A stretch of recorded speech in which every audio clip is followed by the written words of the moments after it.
I just realized something look at the advancements in artificial intelligence technology in the last decade, right? Like a decade ago, YouTube couldn't screen for content because the AI wasn't powerful enough to know what people were saying in the videos. But now YouTube can easily and very quickly do enough voice recognition to know like what content is okay, what content they want to remove. So imagine what AI is going to be like in 10 years, right? You're an average person, but you've been involved in some kind of crime or wrongdoing, maybe a minor thing, maybe it was 10 years ago.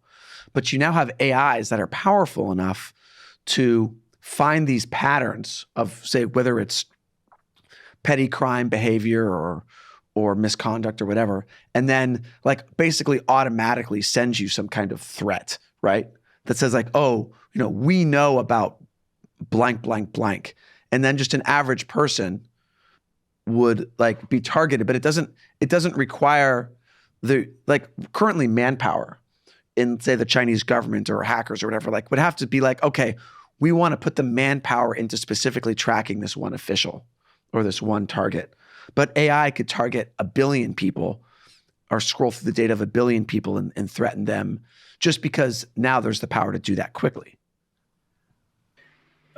Yes, coming to that point, it is very interesting that China is actually adopting this particular technology to actually, scan each and every particular person, their history, and what do they do. And they have these, scorecards for each and every particular person. The artificial intelligence has a scorecard for, all right, this particular person is 90% accurate, 77%, 89%.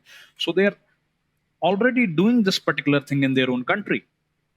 So yes, artificial intelligence is coming up in a very great way, and in future, I would say you can name each and everything would be happening through artificial intelligence. Whether you're hiring someone, whether you're firing someone on your job, and it can sense it'll be sensing each and everything that the humans have not been able to accomplish in the past years.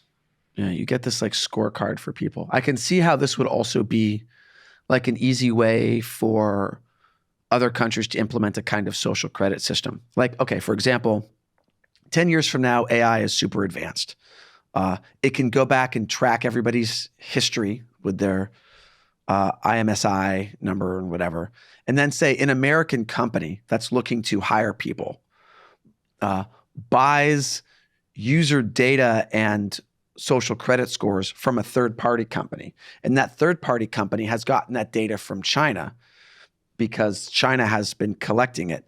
And then that somehow filters its way back to an American company, which maybe doesn't even know where that data came from, or at least has plausible deniability.